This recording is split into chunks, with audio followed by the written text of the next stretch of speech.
Քաղաքակրթության ձևավորման եւ մարդաբանական գիտությունները ցույց են տվել, որ ադապտացիան հայերենում էլ լավ չի հնչում, նեգատիվ կոնտեքստ է, հարմարվողականությունը ամենակարևոր հատկանիշն է, որ մասնավորապես մարդուն հնարավորություն է տվել կենթանական աշխարհում գալ եւ հասնել գերիշխող դիրքի։ Մենք տենց բառեր սովորաբար չենք սիրում։ Մենք սիրում ենք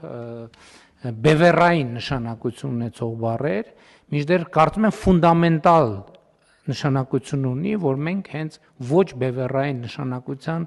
տերմիններով սկսենք առաջնորդվել եւ ոչ բևեռային շրջանակներում մեր ռազմավարությունները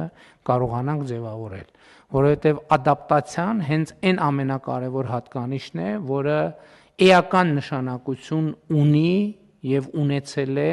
եւ առաջիկայում պետք է ունենա մեր պետության, մեր տնտեսության եւ ընդհանրապես մեր քաղաքականությունների համար։ Ադապտացիան պետք է դառնա մեր հիմնական գործելակերպը, որովհետեւ դա է, որ բերում է իրական փոփոխությունների։